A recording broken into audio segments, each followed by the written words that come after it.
Ada aku ni.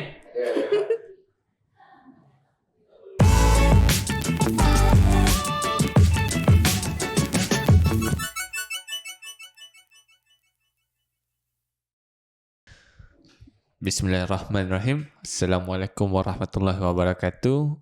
Alhamdulillah hari ni kita dapat rekod lagi sekali podcast kita yang episod keberapa pun saya dah tak ingat lah. Dah banyak sangat episod yang kita buat dan Alhamdulillah terima kasih kepada semua yang sentiasa menonton, menyokong dan mengambil input daripada podcast kita. Semoga anda semua dapat manfaat dan semoga jasa anda semua dibalas oleh Tuhan. Okey, saya tak nak panjang lebar intro kita hari ini sebab saya ada bawa 2 orang tetamu jemputan. Sebab tu hari ini setup dia lain sebab kita bawa 2 orang dan ada seekor kumbang dan setangkai bunga ada dekat sini. Jadi kita tengok hari ni siapa tetamu jemputan dia yang kita bawa dan apa yang kita nak bincang untuk hari ni. Jadi hari ni saya nak minta diorang kenalkan diri sikit lah, latar belakang diorang dan apa yang diorang tengah buat sekarang. Okey, saya mulakan dengan seorang yang bernama pena Bunga Fina. Hai, selamat datang. Betul Fina? Bunga Fina betul. kan? Okey. Selamat datang. Okay, hai semua. Jangan nervous, okay. tenang. Nama saya Fina. So saya asal Seremban. So sekarang basically saya tengah aktif menulis and content creator lah. And then freelancer macam design tudung pun ada juga. Oh, design tudung. Oh, menarik. Saya tak pernah tahu. Okay. Dia macam just simple lah. Okay. Kalau untuk Faiz Mahat? Hai, nama saya Faiz Mahat. Mungkin ramai yang kenali saya sebagai Faiz Mahat. Saya berasal daripada Batu Pahat, Johor Bahru. Johor. Bangsa Johor. Tak bangsa. Okay, lepas tu sekarang saya tengah mencuburi bidang perubatan, iaitu tengah masuk dalam pelatih medical assistant. Okay, itu saja tentang saya. Oh, diorang kalau perasan lah, diorang dua ni ada satu persamaan. Yang pertama, ini adalah pertama kali diorang keluar dekat layar ataupun aplikasi YouTube yang tentang kita orang kata apa, tentang kita jalankan lah. Dan yang kedua, diorang ni agak introvert. Mungkin introvert dengan saya lah kot. Sebab saya first time jumpa diorang ni. Faiz Mahat mungkin lama lah. Tapi kalau untuk Bunga Fina, ini adalah pertama kali yang kita pernah berjumpa. Okay, hari ni saya nak bagi tahu korang yang diorang ni sebenarnya adalah penulis tentang kita. Di mana buku diorang yang berjudul pertama, Perempuan dan Sejuta Ekspektasi. Dan yang kedua, Mak, jika anakmu ini tidak punya apa-apa, adakah kau kecewa? Ini buku diorang ni telah diterbitkan bulan lepas. Betul. Bersamaan dengan bulan 9. Dan Alhamdulillah sambutan memberangsangkan. Okay, pertama sekali lah saya nak tanya siapa dulu ni? Siapa? Korang pilih siapa? Faiz. Faiz dulu. Okay. Saya nak tanya Faiz lah. Sebenarnya macam mana tiba-tiba boleh jadi penulis ni? Korang kongsikan lah macam mana korang boleh jadi penulis ni? Pengalaman menulis lah. Bukan. Macam mana mula-mula sekali yang kau terfikir ke nak jadi penulis ni? Ataupun macam mana korang boleh jadi penulis? Maksudnya kat sini penulis untuk buku ke? Bukan konten. Bukan konten. Buku. Okay. Pada mulanya, okay, semuanya berasal daripada saya akui daripada Amir sendiri. Okay, sebab dulu saya bekerja dengan dia. Jadi saya melihat dia sebagai penulis. Oh, macam gini gaya hidup penulis. Macam bila pergi ke pesta-pesta buku, ramai yang minta tanda tangan. Best juga jadi penulis ni. Sebab saya pun minat dalam penulisan. Jadi saya letakkan cita-cita saya, mimpi-mimpi saya untuk ada buku yang depannya ada nama Faiz Mahat. Okay. Menarik. Faiz tu nama saya, Mahat tu nama ayah saya. Kalau boleh saya nak nama saya dan nama ayah saya tu adalah dalam muka depan buku saya tu. Saya tak nak bergerak sendiri. Saya nak bawa ayah saya sekali. Oh, faham. Walaupun buku tentang mak lah. Betul. Mungkin ada rezeki, insyaAllah saya akan menulis buku tentang ayah. Oh, menarik. Kalau macam Bunga Fina, pernah terfikir ke jadi penulis? Basically macam menulis tu dari sekolah rendah lah, dari tadika actually. macam mak sokong dari tadika tu menulis kisah-kisah dongeng.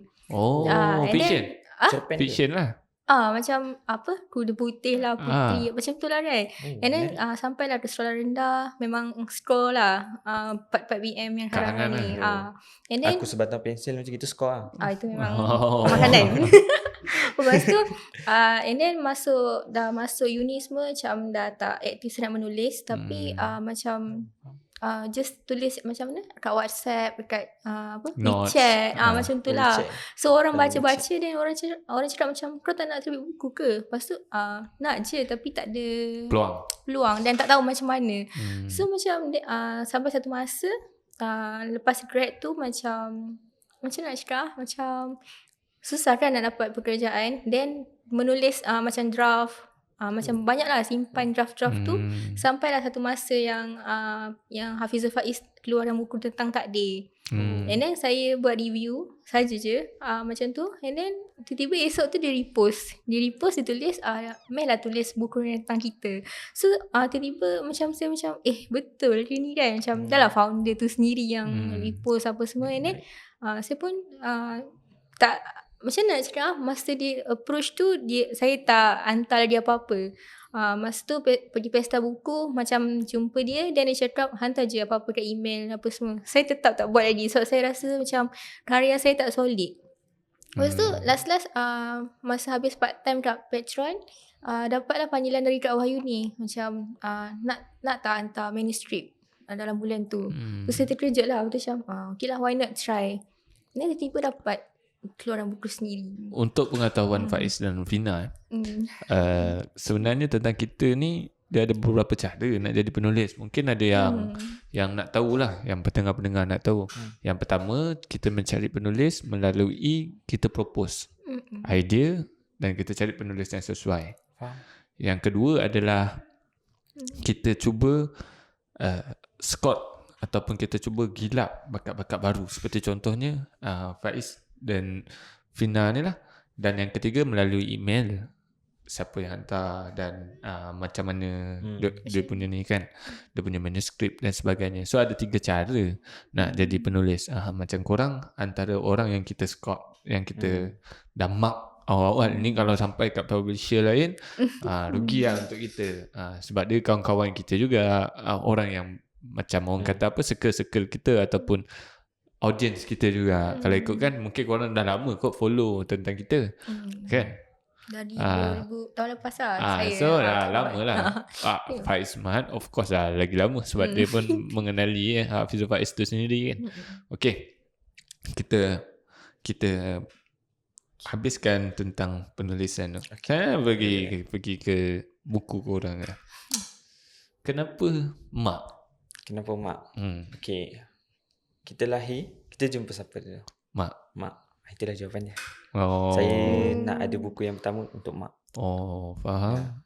Sebab mak yang ajar kita macam-macam, tentang kasih sayang, tentang cinta. Sebelum kita kenal cinta daripada, mungkinlah saya cakap daripada kekasih ke, kita kenal cinta daripada mak terlebih dahulu. Faham. Mungkin cinta kekasih dengan cinta mak tu berbeza, tapi cinta mak tu lebih tulus lah berbanding cinta kekasih. Menarik. Yang kalau ikutkan kedua-dua buku ni, dia sama tema. Di mana tema dia adalah ekspektasi. Ekspektasi ni boleh dikatakan apa yang kita bayangkan, apa yang kita impikan.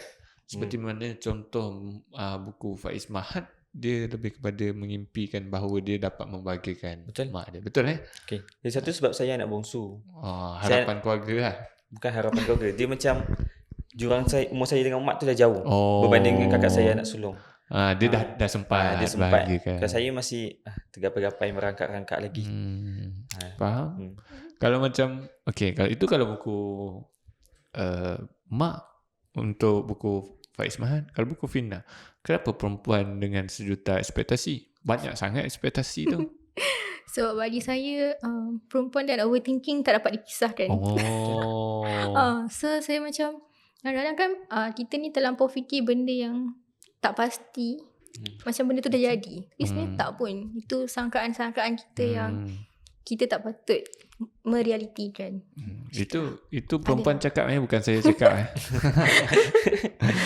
Tapi menarik. Sebab ada beberapa hal yang kita tak dapat nafikan, yang perempuan dia punya emosi dia lebih Lebih terumbang-ambing. lebih bergelora berbanding lelaki. Tapi itu adalah advantage lah. Kan? So kalau buku Fina ni sebenarnya sesuai dibaca oleh siapa sebenarnya? Actually siapa-siapa pun. Sebab lelaki boleh, perempuan pun boleh. Kalau dari side perempuan, macam yelah, memang perempuan kan dengan emosi tak dapat dipisahkan. So diorang akan memahami lah macam dari perspektif saya, apa kejadian-kejadian yang membuatkan saya jadi yang sekarang. Dan kalau side lelaki, maybe diorang boleh memahami perempuan tu lebih baik. Ya, something lah macam tu. Faham? Adakah kekecewaan je dalam buku ni? Tak, dia macam slice of life. Macam tu. Dia bukanlah bertemakan cinta je. Dia pasal random, pasal kehidupan. Macam tu. Kalau macam Faiz punya buku tentang mak. Betul. Tentang mak. Tapi tulisan dia soal apa? Memanglah tentang mak, tapi dia punya Soal ni macam seorang anak yang masih belum berjaya, tapi waktu tu mak dia dah tua. Macam gitu. Macam mana lagi dia nak nak jadi anak yang bagi mak tu makna bahagia. Macam itulah. faham. Oh, kau memang jawab mudah-mudah Okey, tak apa. Bagi saya menarik. Okey, saya disebabkan kedua-duanya agak introvert dan agak pasif, saya kena jadi lebih agresif kali ni. Jadi jangan marah saya kenapa host lagi banyak cakap daripada tetamu. Korang tengok sekarang. Tetamu ni memang mengizinkan host dia banyak cakap. Okey. Saya tertarik. Saya ada satu benda saya nak cerita lah. Okey, kalau podcast dengan saya ni kebiasaannya memang saya akan cerita satu benda yang saya teringat dan terlintas. Dulu kita orang pernah travel sama-sama. Saya dengan Faiz Mahat pernah travel sama-sama. Dan masa tu kita pergi Pening, tak silap. Betul. Pergi Pening. Masa balik daripada Pening tu, dalam perjalanan tu ada satu soalan lah yang kita menjadi topik perbincangan. So ini adalah dilema seorang lelaki. Kalau Fina nak tahu, yang kita bincangkan ni adalah satu dilema seorang lelaki. Di mana dia nak membahagikan mak dulu atau dia nak kahwin dulu. Kalau Faiz ingat lagi lah, saya masih ingat perbincangan tu. Banyak topik yang kita bincangkan waktu tu. Banyak. Sangat banyak. Banyak. Tapi tak boleh lah semua kita cerita. Ada topik tu ada yang PNC. Tapi yang itu dilema seorang lelaki lah. Okey, Fina cuba bayangkan saya tak cakap perempuan tak perlu membahagikan mak ayah. Perlu juga. Semua anak. Jantina tak kira. Tapi semua. Cuma kaedah perempuan ni dia lebih mudah. Sebab dia punya tanggungan ataupun tanggungjawab dia terhadap orang lain tu sikit. Dia memanglah mungkin janganlah relate dengan perempuan yang tengah struggle. Yang dia seorang anak bongsu ke apa kan. Tak. Ini secara umum. Maksudnya tanggungjawab dia lebih sedikit. So bila lebih sedikit, dia ada ruang dan peluang untuk lebih membahagikan mak ayah. Berbeza dengan lelaki. Lelaki ni tanggungjawab dia besar dan banyak sikit daripada wanita. Jadi dia duduk di dalam kancah dilema di mana mak ayah aku besarkan aku masa tu umur kita baru 23 lebih kurang. Mak ayah aku besarkan aku 23 tahun. Takkanlah aku dah besar ni terus aku pergi kahwin. Dia belum ada fasa untuk bahagikan mak, tiba-tiba kita dah kena bahagikan perempuan lain cari macam satu tu. komitmen lain. Tak salah benda ni. Jangan. Saya setuju. Faham? Kita orang masa tu ada satu logik itu. Kenapa mak ayah kita dah besarkan kita 23 tahun, lepas tu kita tambah satu komitmen lain, kahwin pada umur 23 tahun. Lepas tu bila kita nak bahagikan, percaya tak? Kalau kita dah kahwin, tanggungjawab lelaki dengan perempuan mana lebih banyak? Kalau dah kahwin. Kalau dah kahwin biasanya isteri akan jadi tanggungjawab yang pertama. Mak jatuh yang kedua. Tapi tanggungjawab lelaki tu akan lebih bertambah. Lagi tambah. Pada tambah usia satu 23. Pada usia 23. So itu yang menjadi kita punya perbincangan lah. Tapi pada pandangan Fina, macam mana Fina berhadapan dengan mungkin overthinking Fina terhadap lelaki-lelaki yang macam ni ke, ataupun persepsi Fina terhadap lelaki-lelaki yang Mungkin Yang kita sedang berproses. yes. Itu Dia lebih sedang itu. berproses. So macam mana? Dalam masa dia nak kahwin, tapi dalam masa tu dia nak juga orang kata apa? Balas jasa mak Balas lah. jasa mak ayah dia. Bagi saya macam betul lah, memang priority bahagikan parents dululah. Sebab nanti once kalau contoh lah kan, kalau lelaki tu dah kahwin tapi dia macam tak ada rasa macam mana, tak ada peluang untuk bahagikan parents dia, takut nanti in future dia akan rasa menyesal, akan timbul rasa macam aku tak sempat berbakti, and then benda tu akan drag dia ke bawah ke apa dia kan.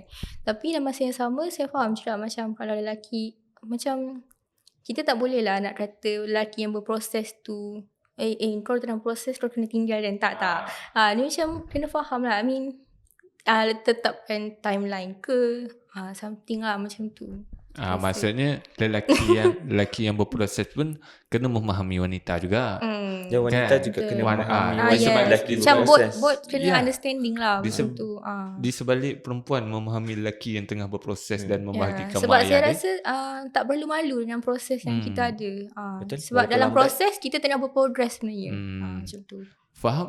Jadi sebab saya ada terbaca ada beberapa benda yang saya nampak dekat satu platform lain yang diorang kata suami diorang melebihkan mak diorang. Mak mentua lah, which is perempuan lah yang bagi tahu kan, lebihkan dan sebagainya. Saya bukanlah nak kritik benda tu, tapi mungkin kita kena ubah sisi pandang lah, di mana mungkin dia tak sempat sebelum ni dan dia ambil tanggungjawab untuk kahwin kau. Itu dan pilihan korang lah kan. So masa tu kita orang berbincang panjang lah pasal benda ni, dan dia berkait rapat dengan ekspektasi lah. Sebab dia benda yang belum jadi, ekspektasi ni benda yang belum jadi. Benda yang dah jadi dia tak jadi ekspektasi. So kalau macam Faiz Mahat kan, masih bergelut lagi dengan rasa tu? Masih. Sampai saya tak tahu kat mana titik point yang betul-betul saya dah balas jasa mak. Lost. Sampai titik mana yang boleh saya berkahwin untuk tambah komitmen baru. Sebab bila kita dah berkahwin, macam Amir cakap kan tadi kan, macam kita tambah komitmen baru, tanggungjawab baru. Jadi kita akan fokus ke arah sana. Jadi tanggungjawab kita anak lelaki ni kepada mak ni akan kita macam teralih fokus sikit. Tapi bila kita nak fokus balik kepada mak, isu ni kepada isteri pula. Dia akan rasa macam anak ni lebih kepada mak, anak ni lebih kepada mak.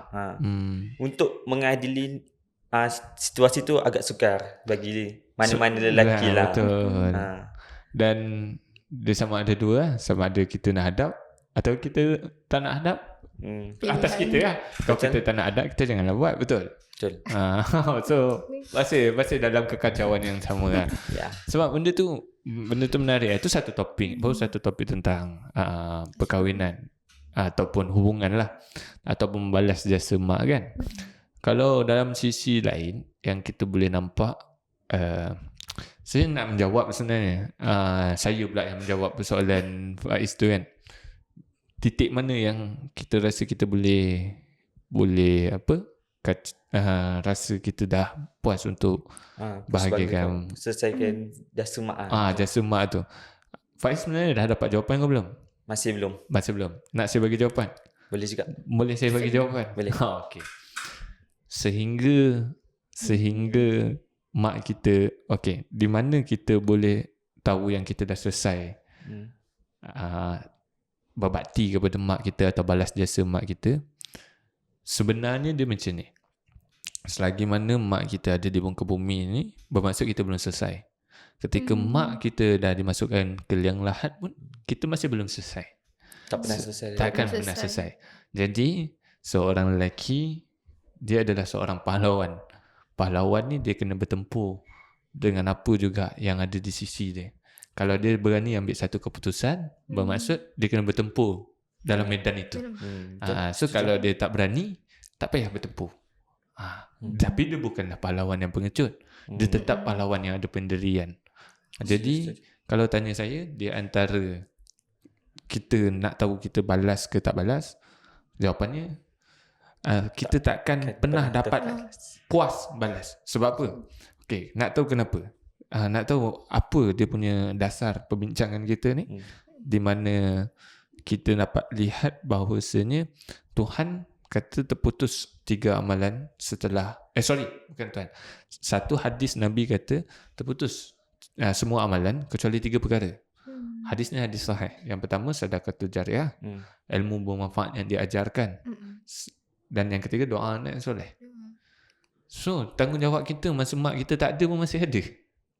Kita boleh doakan dia lah. Maksudnya kita kena doakan dia. Dan bukan sekadar doa.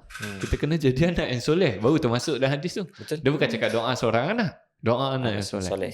So dekat situ kalau ikutkan kita masih belum settle lagi dan sampai bila nak settle tu kita pun tak tahu.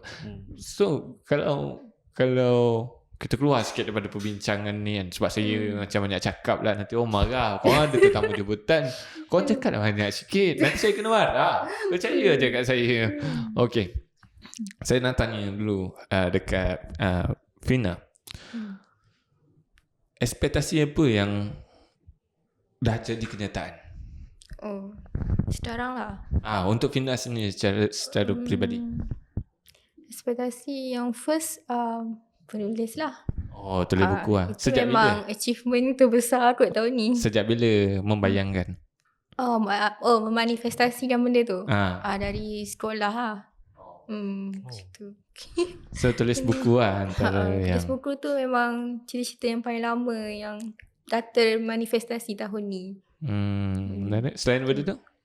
Apa lagi ya? Saya pun dia banyak sebenarnya. Dia benda-benda kecil tapi It's okay. Share je yang kecil-kecil. Contohlah kan, macam baru-baru ni saya cakap saya nak macam mana saya akan banyak masuk event. So dekat event tu saya akan jumpa ramai orang. And then bila macam dah habis event tu, saya akan tulis macam caption ke apa benda kan kat gambar tu.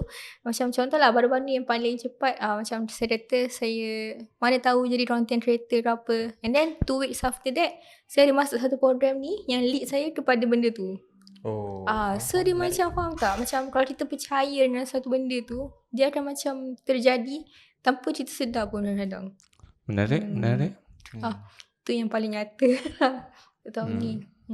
Lepas tu yang lagi satu, saya sudah tengok cerita-cerita Indon, macam yang ada Apa Dengan Cinta ke, Perahu Kertas, benda-benda tu yang macam lead kepada macam puisi something kan.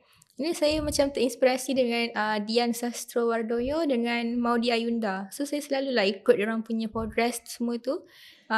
And then benda tu jadi tahun ni saya dapat perform kat Rex KL macam as pemuisi depan stranger. Benda tu saya sangat takut, tapi saya lawan ketakutan tu dengan saya buat je. Saya redah je. Okay.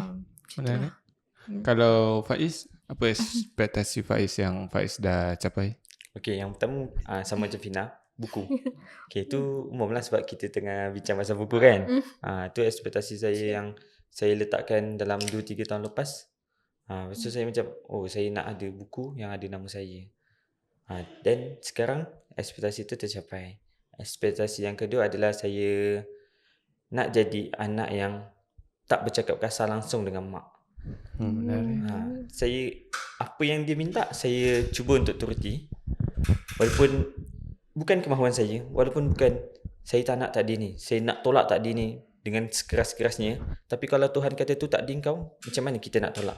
Kita jalani takdir tu walaupun bukan takdir yang kita mahulah. Maksudnya macam, okay, mak saya nak saya masuk sini, mak saya yang buatkan keputusan untuk saya. Mungkin ramai orang kata jangan buat keputusan berdasarkan orang sekeliling, nanti kau akan menyesal sebab kau tanggung sendiri.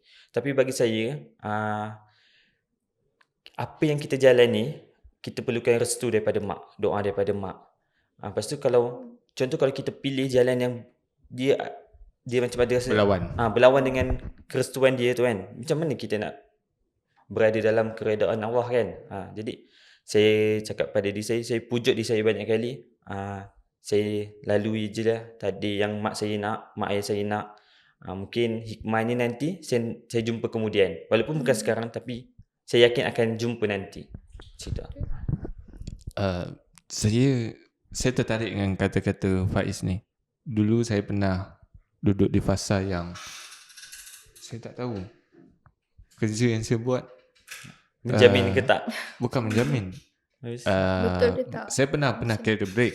Oh, okay. Saya pernah career break. Masa saya career break, saya ada beberapa buat part time. Dan sebelum masuk TK lagi, saya dah buat beberapa benda lah. Antaranya jadi live host. Okay. Okay. Saya fikir masa tu itu adalah satu kerja yang saya suka tapi saya tak enjoy. Saya rasa tu bukan diri saya. Faham. Saya suka, happy je, circle okay, semua okay. Tapi saya tak enjoy. Saya rasa macam saya boleh buat benda lain yang lebih baik kot. Saya ada rasa itu masa tu lah. Kan? Yeah. Okay, mungkin korang pernah lalui yang benda ni. Sebab kita pun quarter life je. So kita menghadapi lah quarter life crisis. Tapi saya nak share satu benda lah. Saya jadi live host tu mungkin dalam 2 bulan 3 bulan lebih kurang. Okay. Lepas tu saya dah berhenti. Saya masuk TK. Bukanlah berhenti daripada tu. Maksudnya saya tak buat dah. Saya masuk TK. Lepas saya masuk TK, nak tahu tak apa susunan dia? Susunan dia adalah saya kena handle seorang yang ada jawatan live host. Jadi saya dah pernah buat live host. Jadi saya faham apa yang dia rasa. Jadi saya takkan push dia. Saya faham lah. Ada Empathy hari lebih tinggi. Empathy lebih tinggi. Yes, empathy saya lebih tinggi sebab Pernah lalui lah. saya Kita pernah hadap benda tu. saya pernah handle team marketing juga, tapi dulu tak ada live host. Sekarang team marketing saya ada live host. Okay. So jadi secara tak langsung saya dah satu orang kata apa, satu rasa yang sama lah yang saya pernah lalui. Jadi yang pertama saya faham lah dia macam mana. Yang kedua dia tak boleh lah nak game saya. Kalau dia kata macam ni saya dah tahu. Okay, so ada advantage kat saya sebagai seorang leader lah untuk dia. Tapi yang lagi menariknya, saya ingatkan itu hikmah dia. Rupanya Tuhan siapkan satu lagi preparation di mana Tuhan bagi saya jadi live host.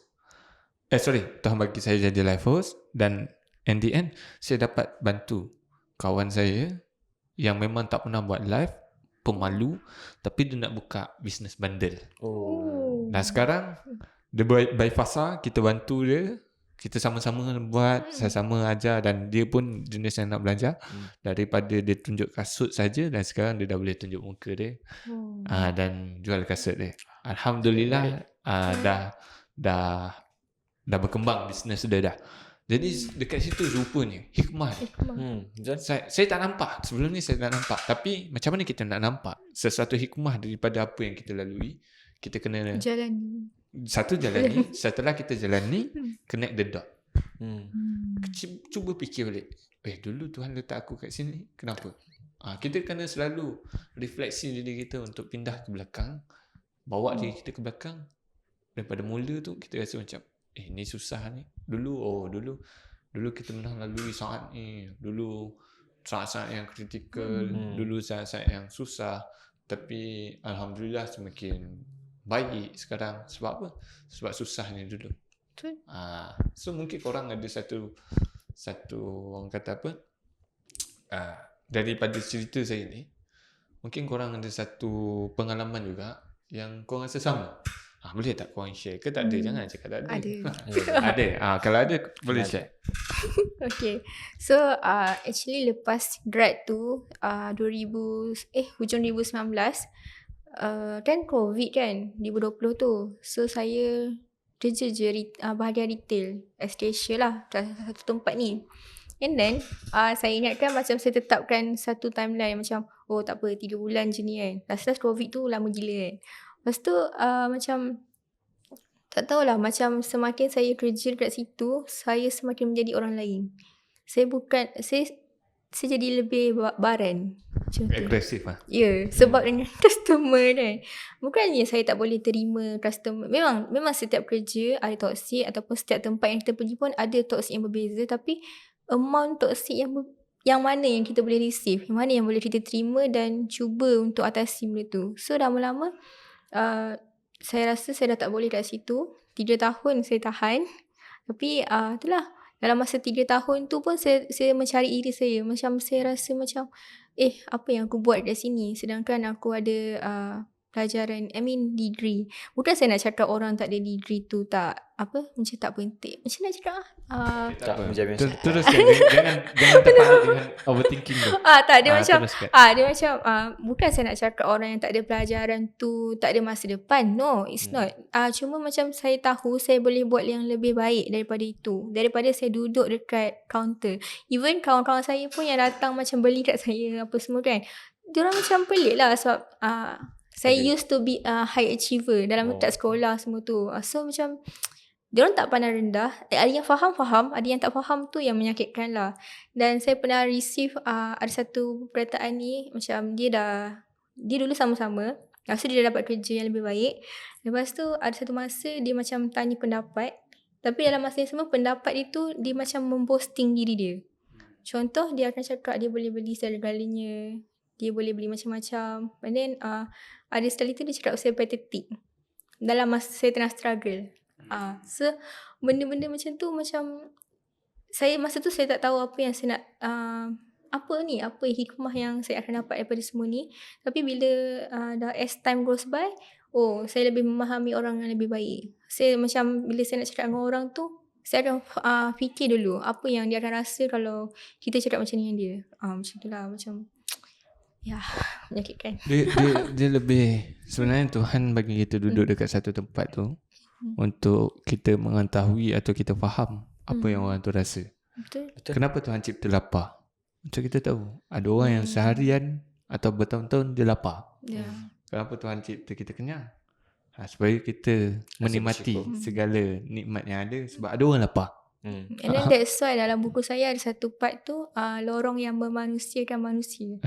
Sebab saya suka kalau pergi mana-mana event ke apa yang saya akan lalu lorong-lorong tu, yang ada gelandangan. And saya pun banyak terlibat dengan komuniti. Kita akan nampak lah realiti kehidupan tu macam mana. Kat Sabah dulu macam kita pergi mengajar kat tempat yang orang yang stateless, orang homeless, gelandangan, macam tu lah. Tu saya lebih ni lah. Nanti kita go deep yang tu.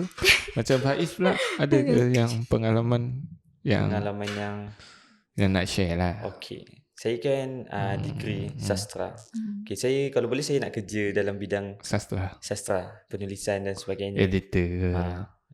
Itu yang saya nak lah. Tapi berlainan pula dengan impian mak ayah saya. Saya tak tahu kenapa lepas habis saya degree tu kan, notification JPA email masuk dalam saya punya email lah kan. Saya pun buka dan saya beritahu mak saya. Dan reaksi diorang sangat teruja. Dia macam try lah, cubalah masuklah. Lepas tu setiap perjalanan proses-proses tu ditemani oleh mak ayah saya. Diorang yang sentiasa bagi saya semangat. Sampai hari nak masuk ke penolong pegawai perubatan yang orang kenali sebagai MA lah kan. Mak ayah saya yang hantar. Dia orang yang bersusah payah, mak ayah saya dan saya yang pergi.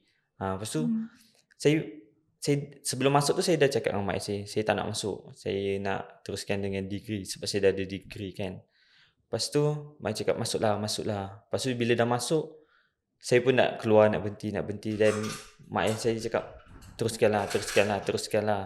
Dan saya pujuk hati saya, okey mungkin adalah takdir yang hikmah di sebalik takdir yang saya lalui ni. Walaupun sukar, tapi saya kena yakin yang takdir Tuhan tu selalu baik. Lepas tu sekarang bila dah dalam setahun setengah ni saya berada dalam medical line ni, saya nampak macam okey, saya boleh, kalau kita duduk dalam bidang perubatan ni kan, nikmat yang paling kita perlu bersyukur adalah kesihatan. Betul. Dan saya sekarang tengah praktikal dekat hospital dan kita nampaklah orang sakit tu macam mana, struggle diorang macam mana diorang nak sihat. Dan kita yang sihat ni kena bersyukurlah. Dan apa yang ni bukan hikmah yang saya rasa solid untuk saya jalani takdir, tapi dalam fasa ni saya dah jumpa satu hikmah kenapa saya perlu ikut apa yang mak saya cakap.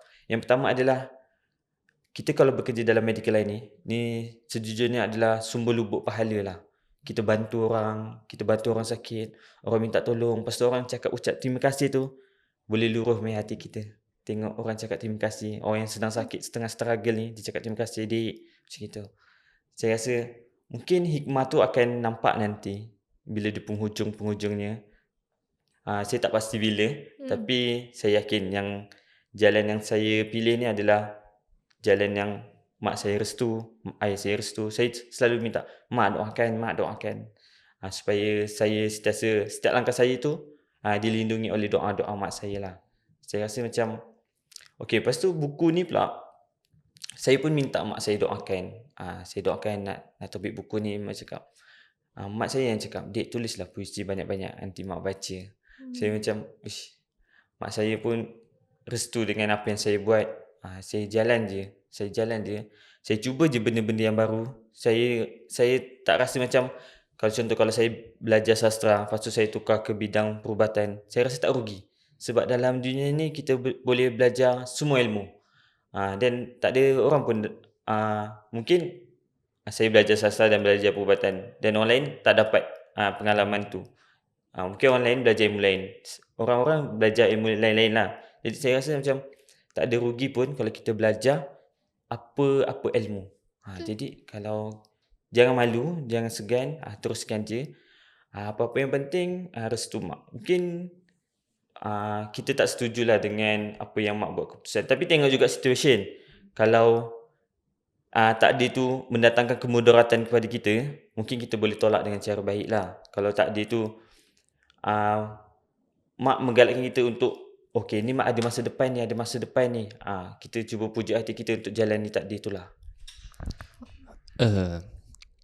Saya tertarik dengan rangkap akhir tu lah, di mana ketika kita tengok situation, beberapa pandangan mak memang kita perlu Betul. kita perlu orang kata perhalusi balik, bukan kita tentang, tapi kita perlu perhalusi balik, kena semak dan imbang lah, kena semak dan imbang supaya kita tak melulu dan sentiasa ditentukan oleh orang lain. Betul. Kan? Tapi dalam masa yang sama, isu dia kat sini, Faiz, bagaimana cara kita tolak?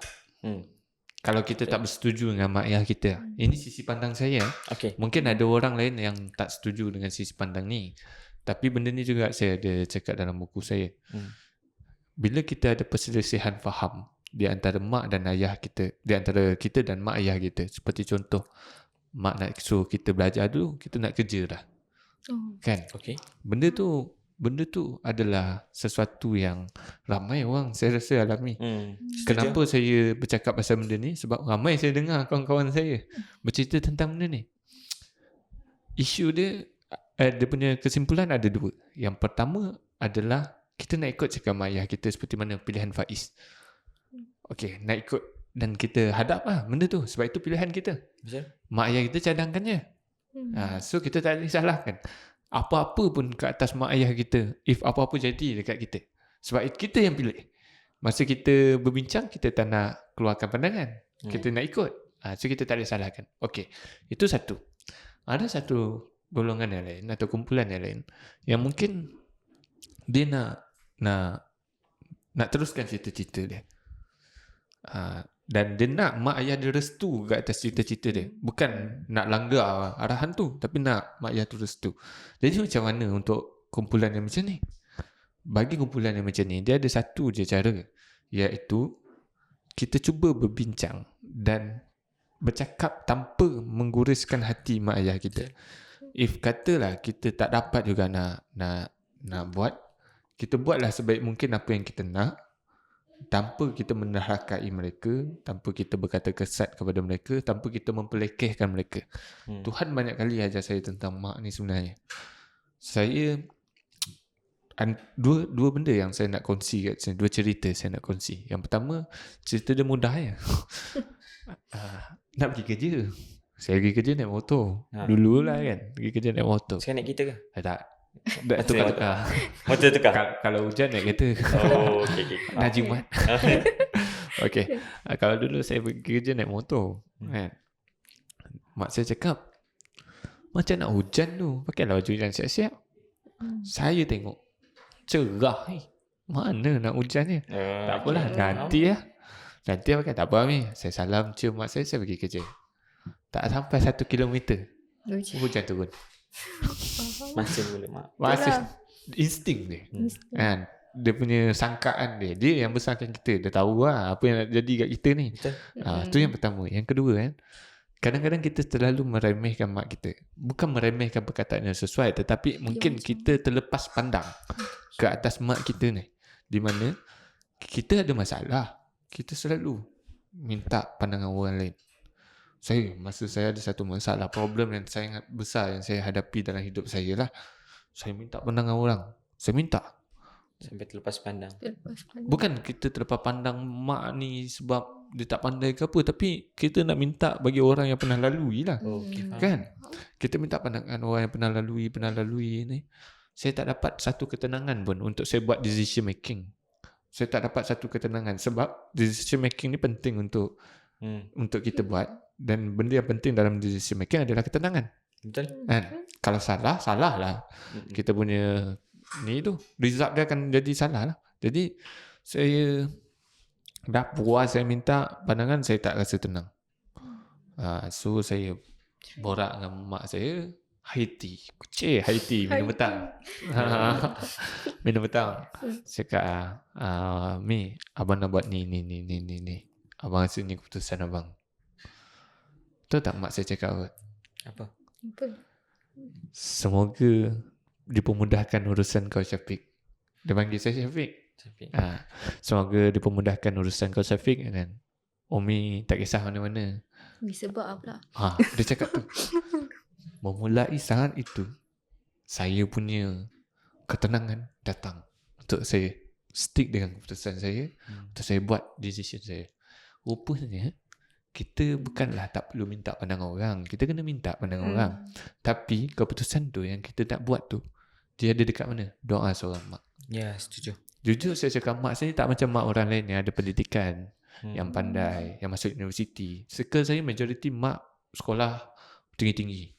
Tapi mak saya the only one, seorang mak yang sangat sederhana, dan geng-geng tiki pun tahulah sebab dia orang pernah datang jumpa mak saya kan. Dia sangat sederhana, tapi bila dia mendoakan anak dia, saya terbaca satu buku yang dia akan baca selepas solat. Buku doa dia. Dia akan tulis doa dia panjang. Dia baca lah buku tu 2-3 line bersurat kan. Bila dia doa untuk anak dia, dia akan sebut nama penuh, Muhammad Amir Syafiq sekian. Nama adik saya, nama adik ketiga saya. Semoga dimurahkan rezeki, panjang umur, bla bla bla. Nak nangis. Itu hebatnya seorang mak. Dan di saat ini saya berada dekat sini, setinggi mana pun saya berpijak, dekat mana pun saya berada, saya yakin di antara dua orang, tak doa seorang mak dan ayah, doa kawan-kawan saya. Sebab kalau tanya peribadi saya tak layak pun untuk ada kat sini disebabkan kisah-kisah silam saya sebelum ni. Saya memang tak layak. Saya nak go through kepada Fina tadi, disebabkan saya antara orang yang datang daripada jalanan juga. Saya sangat heavy dengan jalanan. Maksudnya budaya-budaya jalanan ni, kebiasaannya memang saya involve lah. Cuma saya tak adalah tidur dekat jalanan kan. Cuma kita agak street fighter dulu kan. Maksudnya memang kita orang kata apa, pahlawan jalanan yang selalu keluar malam balik pagi, macam tu. Jadi kita pun melalui lorong-lorong kehidupan tu lah. Untuk Fina sendiri kita tak nak cerita yang dekat Sabah, kita cerita dekat Semenanjung, di mana jalanan-jalanan yang kita tengok. Macam mana pandangan Fina terhadap situasi-situasi ataupun apa persepsi ataupun sisi pandang terhadap bila Fina melintas satu lorong yang mungkin sedikit gelap lah. Dan saya kan selalu pergi event-event kat KL tu naik public transport. So of course lah MRT tu semua kan. And then yang paling saya ingat ialah kan dekat Bukit Bintang ada kan banyak gila orang. Tapi saya paling tertumpu tak ada dua orang budak ni. Macam setiap kali kalau saya pergi saya akan nampak dia orang. Saya macam terfikir like dia orang duduk kat jalanan. Tapi orang yang sama? ya, budak tu. Macam saya memang setelah saya keluar tu memang nampak budak tu. And then saya macam terfikir macam diorang duduk kat jalanan tapi diorang boleh tersenyum. Saya ada snap benda tu juga lah. Macam benda tu inspirasi lah untuk saya actually. Macam diorang duduk kat jalanan tapi masih boleh bersyukur dengan apa yang diorang ada. But then kita yang lalu lalang ni belum tentu bersyukur dengan apa yang kita ada. And then macam kan dia duduk kat tengah-tengah kota metropolitan. Macam faham tak, orang macam tak kisah pun dengan orang-orang bawahan sebenarnya. Terlalu memandang tinggi orang-orang yang ada jawatan, orang yang ada berduit, berharta semua. So macam saya pun tak tahulah, tapi saya lebih kepada memandang kepada sisi kemanusiaan tu sendiri. Macam tu lah. Faham? Benda tu ada Fina tulis dalam buku Fina lah. Itu.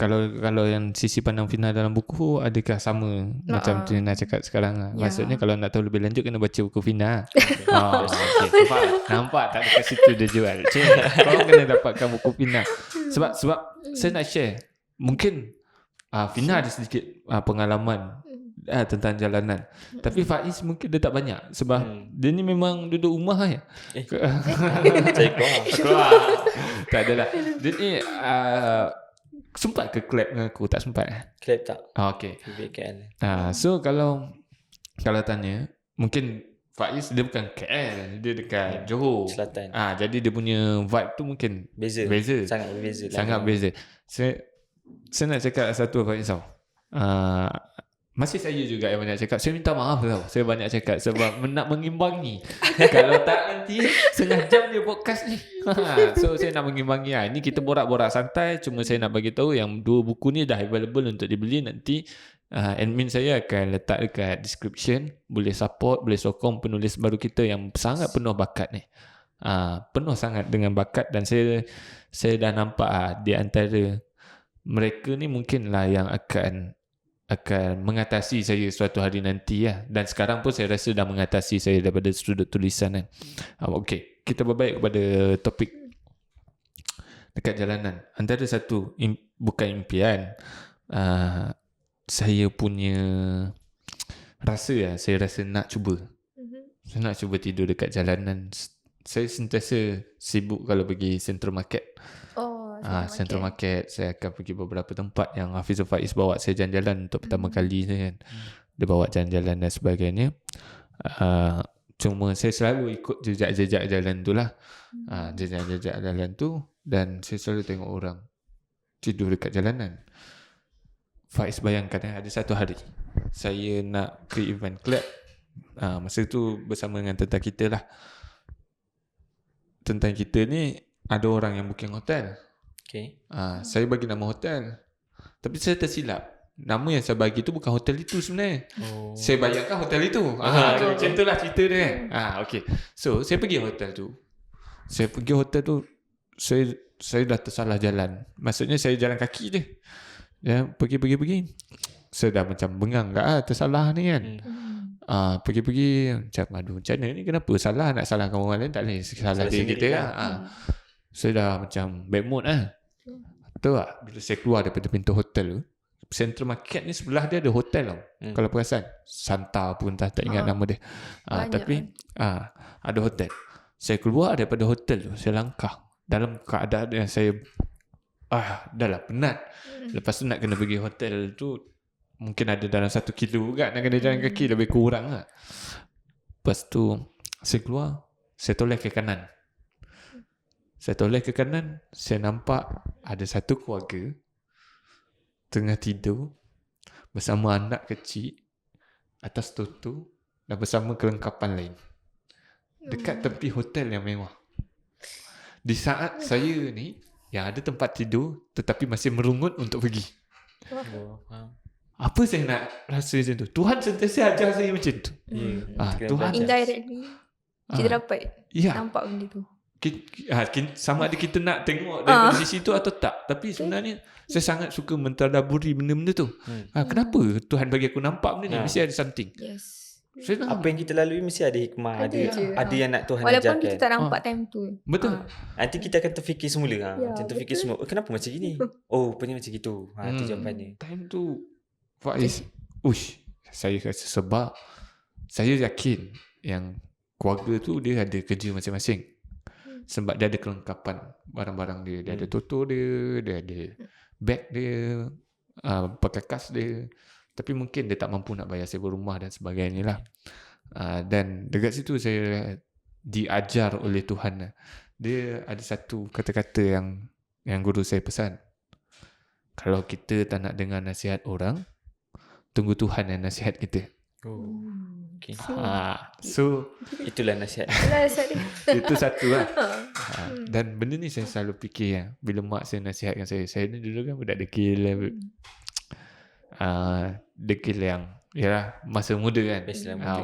Sebelum umur 18 nak darah-darah tengah panas dulu kan. Bega, kalau orang Negeri Sembilan kata bega. So selepas saya dengar nasihat tu, antara turning point saya untuk mendengar nasihat mak saya. Sebab apa? Saya takut. Saya takut kalau saya tak dengar nasihat mak saya, Tuhan akan nasihat saya. Tapi saya takut apa tau? Tuhan tarik mak saya sebagai satu nasihat untuk saya. Faham tak maksud saya? Faham. Kau tak nak dengar kan? Miss ni aku tarik. Baru kau nak ubah. Dia tarik orang yang selalu bagi nasihat. Yes. Banyak kejadian yang macam ni. Kita tengok ada orang yang mungkin keluar masuk penjara. Ada orang yang mungkin buat aktiviti-aktiviti yang tak patut dibuat lah oleh manusia kan. Tapi bila mak dia meninggal, dia taubat. Betul. Dia rasa menyesal. Itu adalah cara Tuhan nasihat dia dan kita yang melihat ni lah. Tapi cuba bayangkan kalau benda tu kena kat kita. Susah lah. Saya tak dapat nak bayangkan lah. Itu benda yang berat lah bagi saya kan. Setuju. Kalau macam Faiz, nasihat mak apa yang paling Faiz ingat? Ni nasihat yang paling saya ingat. Okay, mak saya nasihatkan saya jangan isap rokok. Dia macam klise tau, tapi sampai sekarang saya tak buat. Saya tak mencuburi ke arah tu. Tak, sebab nasihat tu memang sentiasa berlega-lega dalam ingatan saya. Kalau kawan-kawan saya, cubalah. Tak nak. Saya cakap tak nak. Tapi aku tak bagi kan. Kalau aku jangan kau jangan Itulah antara, sebab mak saya cakap, okay, ayah saya berokok dan abang-abang saya semua isap rokok. Mak saya cakap macam gini waktu tu. Dik, ayah kau dah isap rokok, abang-abang kau pun isap rokok. Mak harap kau je lah yang tak isap rokok. Saya macam waktu tu, kalau bukan saya, siapa lagi nak tunaikan impian tu? Waktu tu. Mungkin nampak remeh, tapi digest. Itulah yang nasihat yang saya sampai sekarang saya ingat. Dan waktu nasihat tu bukan waktu baru-baru ni. Waktu tu nasihat tu diutarakan dalam 15-10 tahun yang lepas. Dan sampai sekarang saya ingat. Menarik sebab susah tau seorang lelaki nak bebas daripada rokok. Tapi maksudnya memang berpegang teguh lah dengan nasihat tu. Kalau saya isap rokok, saya musnahkan impian tu. So lagi? tahu nak. So tahu nak. Oi, baik tu. Tak baik. Saya gelak, bukan saya meremehkan nasihat tu tau. Tapi saya kenal Faiz ni macam mana. Dan soalan tu saja saya tanya. Dan saya memang tahu yang dia bukannya orang yang isap rokok dan sebagainya lah. Tapi kalau macam Fina pula, apa nasihat mak? Yang paling saya ingat, saya jaga diri je. Jaga diri tu maksudnya sebab saya ni suka explore ke tempat-tempat lain tau. Macam sendiri. Macam mak saya macam risau lah. Macam saya terlampau berani kadang-kadang. Hari tu pun baru-baru ni try tidur kat TBS. Kan macam yelah perempuan kot. Tapi saya tahulah macam mana nak handle benda tu semua. So saya nak rasa at least sekali seumur hidup. Untuk apa-apa pun. Macam kalau ke tempat yang baru-baru tu, contoh macam baru-baru ni pergi Ipoh pun, pasal puisi, kita orang macam meraihkan puisi tu dekat pasar. Macam ada ke, pernah ke pergi pasar untuk berpuisi? Maksudnya pasar yang jual-jual barang pasar malam tu? Bukan pasar malam, pasar yang bangunan. Macam pasar, ada pasar basah, ada pasar kering kan. Dah kurang orang macam buat. tingkat 2 tu dah memang tak ada orang Crowd.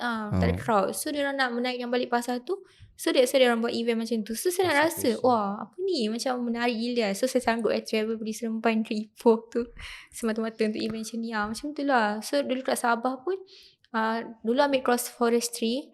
So memang pernah masuk lah hutan-hutan Sanakan hutan-hutan yang besar-besar kat Sabah tu.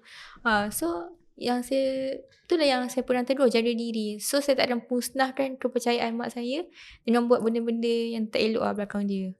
So sampai sekarang dia percaya je lah kalau saya nak pergi mana-mana. Menarik. Ya. Dia nampak klise, tapi benda-benda macam tu lah yang orang selalu terlepas pandang. Yes.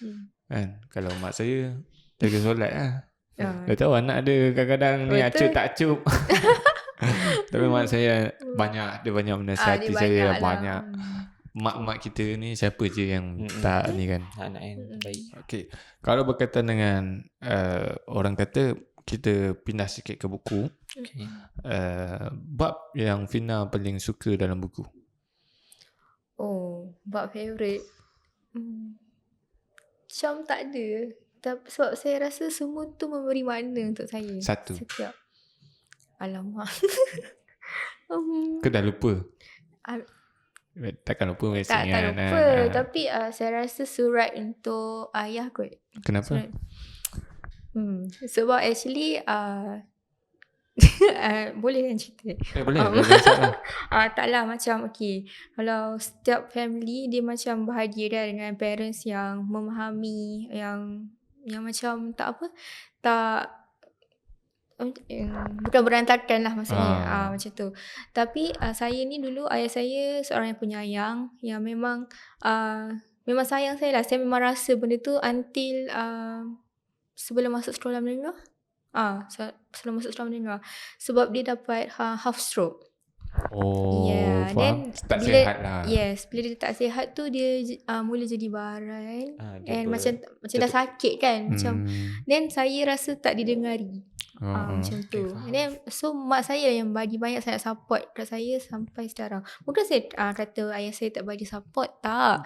Tapi keadaan dia tu dia yang tak struggling. Yes, dia struggling, saya pun struggling. So that's why that's why saya macam banyak belajar dari luar, macam perspektif kehidupan dari luar. So kawan-kawan pun banyak beri peranan lah kat hidup saya. Fina, maksudnya ayah tak sihat dan ayah tak bekerja lah? Tak. Okay. Saya faham situasi tu sebab seorang lelaki maruah dia pada kerja, pada tanggungjawab yang dia jalankan. Kalau dia tak mampu, dia akan rasa beremosi lah. Dia akan lebih tegang. Sebab dia tak mampu deliver benda tu. Dan kita tak, itu sisi pandang seorang lelaki lah sebenarnya, mungkin untuk positifkan sedikit Fina. Saya yakin Fina takkan negatif lah dekat ayah Fina kan. Cuma mungkin ada kat luar sana yang menghadapi situasi yang sama. Pada pandangan saya macam tu lah. Dia lebih macam macam mana saya terfikir like kan orang lain kan dia orang kata ayah dia orang meratukan anak perempuan. Tapi saya mungkin tak merasakan benda tu. Macam bukanlah macam boleh tak sekali je dia cakap macam dia sayang kat saya tu verbally. Sebab saya kan word of affirmation punya orang. So barangkali dia tidak melahirkan ratu. Tapi dia melahirkan seorang pahlawan lah untuk keluarga dia, untuk anak dia. Barangkali sebab saya tengok daripada Fina cerita pun, Fina ni antara orang yang ekstrim, yang anak sulung, so kena tough. So mungkin dia tak semua orang layak jadi ratu, tapi tak semua orang berpeluang untuk jadi ratu. Bukan, itulah maksudnya.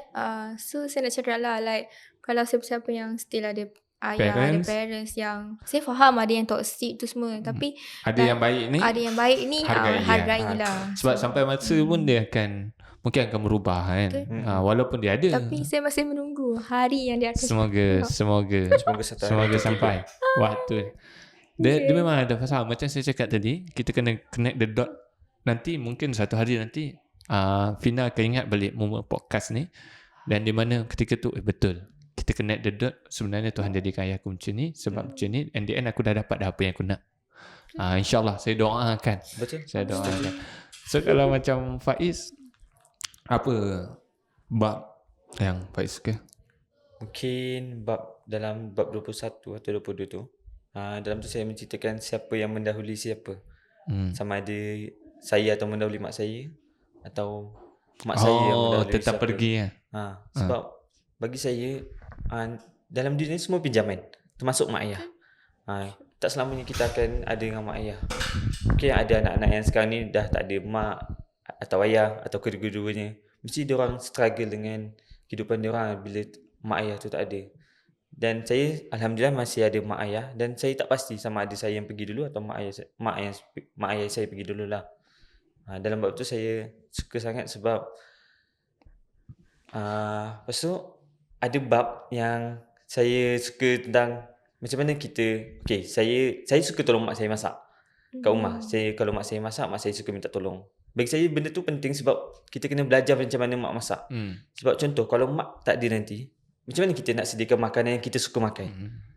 Kalau kita tak belajar sekarang, rasa tu akan tak sama. Rasa tu mungkin tak akan sama. Resepi tu mungkin tak sama. Kalau kita belajar, kita mahir, mungkin bila saya bukan nak minta mak pergi ke apa ke kan, tapi persediaan. Contoh kalau mak tak ada, kita at least kita boleh cuba masak untuk masakan yang sama macam mak masak. Jadi kita boleh lepas kerinduan tu lah. Faham? Katalah kita kena duduk jauh ke, duduk jauh ke, merantau ke, so kita boleh lah boleh relate lah dengan benda-benda macam ni. Faham? Itu antara bab yang paling suka lah. Saya nak tanya Fina balik. Okay. Dalam buku tu ada satu part yang Fina bawa lagu Bernadia. Bab awal-awal. Awal-awal kan? Okay. Fina ada bawa lagu Bernadia. Tapi saya tak nak tanya pasal lagu tu. Sebab lagu tu telah diuraikan atau diceritakan dalam buku tu. So, kalau siapa nak dengar kesinambungan daripada cerita lagu Bernadia dalam buku Fina, kena dapatkan lah. Okay. So, saya nak tanya Fina, penting ke seorang penulis, ataupun bukan penting ke seorang penulis, tapi saya nak tanya yang soalan yang lebih tepat adalah sejauh mana Fina mendengar lagu membantu Fina menulis? Saya rasa lirik lagu tu memainkan peranan lah untuk bukan lirik lagu. Sebenarnya dia macam rasa yang dibadikan oleh lagu tu. Apa-apa lagu lah kan yang kita bicarakan ni? Yes, tapi kita akan cari lagu yang tepat. Yes. Yang relate lah dengan kehidupan kita. Faham. So yang Bernadia tu sebab dia datang 6 time saya memang tengah rasa benda tu. Agak lost lah time tu. So that's why lah macam berulang-ulang dengan like walau apa pun jadi hidup kita tetap berjalan. Walau macam mana pun berantakan ke apa ke, kita tetap kena bangun untuk ni lah mewujudkan mimpi-mimpi kita. Faham. Kalau macam Faiz, sisi pandang Faiz terhadap lagu yang dapat membantu. Contoh kan, kalau dulu kan kita dengar lagu kan, sekadar dengar, lagu ni lirik the best, irama the best, kita tak mendalam. Tapi sekarang bila kita dah dewasa ni kan, kita lebih fokus kepada lirik dia. Contohnya macam saya suka dekat lagu Fin Jamal lah. Suatu pernah ke kan. Saya kalau dengar lagu tu kan, saya bukan dengar dia punya suara sedap ke, orang cakap suara dia tak sedap ke apa ke, tapi saya hayati dia punya lirik. Memang kena dengan jiwa saya lah. Macam kenapa lagu ni macam gini kan. Tapi itulah sudut pandang saya dalam dia pun ada bantu juga dalam penulisan lah. Saya kalau nak tulis-tulis apa ke, saya suka yang kena dengan lagu. Contoh macam kalau kat TikTok saya akan cari lagu yang sesuai dengan penulisan saya. Sebab itu akan sampaikan kepada emosi pembaca. Macam itu. Okay. Soalan simple. Saya mula dengan Faiz. 3 lagu yang menjadi kegemaran. Fin Jamal, Suatu Pernah. Lepas tu lagi sekejap saya fikir. Fin Jamal juga, Biar. Okay. Lepas tu saya tak nak pilih lagu Fin Jamal lagi lah. Okay. Lepas tu mungkin boleh Bernadia, Untungnya tu. Untungnya. Sebab saya dengar lagu tu, kita kena sentiasa beruntung lah. Sebab kita masih hidup. Masih berputar. Dunia masih berputar. Betul, walaupun berputar bukan mengikut apa yang kita mahu. Tapi dia tetap berputar. Tapi kita kena beruntung sebab kita hidup. Sebab selagi kita hidup, selagi itu ada rezeki untuk kita. Faham. Kalau kita mati maksudnya Tuhan dah tak ada rezeki lah untuk kita untuk hidup. Sebab oksigen pun rezeki juga. Tuhan yang bagi. Betul. Okay, kalau Fina? First, Bernadia lah. Untungnya hidup harus tetap berjalan. Second, 420, Aku Mencintai Trauma Aku. Yang Macam mana dia punya mula-mula? Yang mana? 420? Alamak. Dan dia punya Nadanya tersenyum, Oh, isinya tak begitu. Okay. Something lah. Lepas tu yang third lagu Hindia Secukupnya. dengan Hindia juga Of course, indie-indie ni. Itu kalau ikutkan semua Indonesian. Yeah. Oh, kalau Melayu? Melayu Tak dengar. Dengar, tapi dengar je.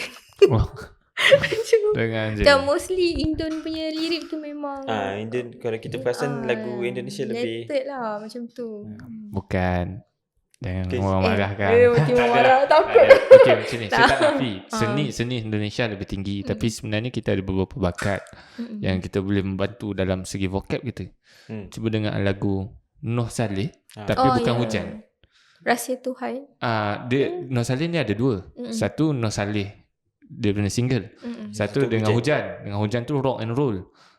Noh Saleh ni dia bawa sendiri ni dia punya seni dia sendiri lah. Yang tu Rahsia Tuhan tu antara the best Rahsia lagu Tuhan. dia. Sang Penikam. Lepas tu ada beberapa lagu lain yang dia punya irama tu sangat syahdu lah. Dia punya lirik antara the best lirik yang Malay saya dengar lah kan. Kalau tanya saya, pertama Rahsia Tuhan lah, Noh Saleh. Yang kedua kalau Malaysia, dia agak sukar juga untuk bawa. Tapi saya suka Insomniac. Oh, Insomniac. Insomniac ni dia banyak lagu yang dia nampak macam putus cinta tapi makna dia ya. Walaupun lirik dia tak sehebat Indonesia, saya tak nafi lah. Yang ketiga mungkin monolog dari sudut lirik monolog the best. Kalau nak try dengar, boleh try dengar Cinta. Sebab dia ada cakap dalam lirik tu Tuhan, macam mana? Saya tak ingat lirik dia, tapi tak apalah, korang boleh dengar. Itu antara the best lah bagi saya 3 playlist. Okay, so mungkin kita dah nak sampai ke penghujung ni. Sikit lagi, harapan Fina dengan Faiz terhadap buku masing-masing. Mungkin boleh mula dengan Faiz dulu. Saya harap ini bukan buku pertama saya. Bukan buku pertama. Bukan buku satu-satunya buku bukan satu-satunya buku saya. Pasti mungkin akan ada lagi buku kedua, ketiga dan seterusnya lah. Dan saya harap kepada apa yang saya belajar tentang sastra memerlukan kritikan untuk dia terus hidup. Jadi saya memberi peluang untuk sesiapa sahaja yang dah baca buku saya untuk terus kritik buku saya. Kalau rasa macam saya ada kesilapan atau apa-apa, boleh utarakan dia punya kritikan. Saya rasa benda tu penting untuk saya membangun dalam bidang penulisan. Sebab tanpa kritikan, sastra tak akan pernah hidup. Sastra hidup berdasarkan kritikan. Dan setiap kritikan tu akan membina lagi karya-karya yang lebih baik. Macam itu maksud saya. Dan saya harap buku saya ni ada pembacanya. Sebab kalau buku ni, kalau tak ada pembaca, dia hanya sekadar hidup tapi tak bernyawa. Macam itu. Faham. Kalau macam Fina pula? Firstly, saya nak cakap terima kasih lah. First of all kat parents kan, sebab memang banyak support saya, dream saya untuk menjadi penulis juga dari kecil. Terutama mak saya lah yang selalu membaca buku-buku saya tu kan. Buku-buku pula, tulisan saya tu. Selalu tulis kat mana? Selalu tulis kat mana? Tak adalah, dan dari kecil kan. Tulis. So dia dah melihat lah benda tu. And then yang second, kawan-kawan saya lah. Tapi ada satu benda yang saya tergilan, like pernah tak korang rasa orang yang support korang the whole time untuk sampai publish buku ni sampai akhirnya, tapi akhirnya dia pun dah hilang. So macam saya just nak cakap lah, like thank you sebab push saya sampai tahap ni. Itulah, semoga lebih so lebih hidup lebih sihat ke, bahagia ke, tak tahulah kan. Lepas tu itulah kawan-kawan baik saya yang tengok jatuh bangun saya dari matrik ke uni ke, thank you juga sebab support. Tak tahu lah, memang terima kasih je untuk semua orang yang membaca tu. Semoga dapat relate and memeluk jiwa-jiwa yang berantakan. Faham? Okay. Antara ulasan sikit saya terhadap tu, saya ada satu manuskrip yang saya fikir saya takkan keluarkan dah kot. Manuskrip ni cuma tajuk dia sedap. Kita akan pergi, yang abadi hanya kenangan. Kita semua akan Abadi pergi. hanya kenangan. Yang abadi hanya kenangan daripada dulu Saya je. tahu. Dulu je. Kita ada bincang. Itulah dia. Yang abadi hanya kenangan kita. Semua orang akan pergi. Semua orang akan tinggalkan kita. Semua orang akan Semua hanya pinjaman. so yang tinggal hanyalah kenangan. Okay. Kenangan. So bagi siapa yang nak dapatkan buku Fina, buku Faiz Mahat, boleh dapatkan sekarang, boleh support penulis baru ni. Korang membeli bukan sekadar membeli buku, bahkan korang membeli impian yang diorang tengah langitkan, yang pernah diorang sangkutkan, yang pernah diorang aminkan bersama-sama dengan keluarga diorang, dengan teman-teman diorang kan. So itu adalah impian-impian yang pernah satu ketika dulu diorang langitkan. Jadi dengan cara membeli ni, bukanlah diorang semakin kaya, tetapi diorang semakin bahagia. Motivasi. Dan buku baru pun akan mudah untuk keluar disebabkan semangat-semangat yang ada daripada korang bagi dekat diorang ni. Saya tak ada paksaan tentang pembelian, tapi tentang kita ada buat promotion dan ada free gift yang special untuk korang yang kita tak pernah bagi lagi dekat mana-mana kempen untuk kali ni. Kali ni free gift dia sangat lain. Boleh rujuk balik kempen-kempen kita, dan kali ni lebih eksklusif lah free gift dia. Dan so saya mungkin akhiri kita punya podcast ni, dan terima kasih bagi siapa yang menonton sehingga ke titik ini, yang support, yang tak skip ads, yang jalan, yang subscribe, yang tekan loceng dan sebagainya. Nantikan podcast kita pada masa akan datang. Dan terima kasih Fina, Faiz kerana meluangkan satu benda yang sangat berharga, iaitu masa korang untuk podcast bersama tentang kita.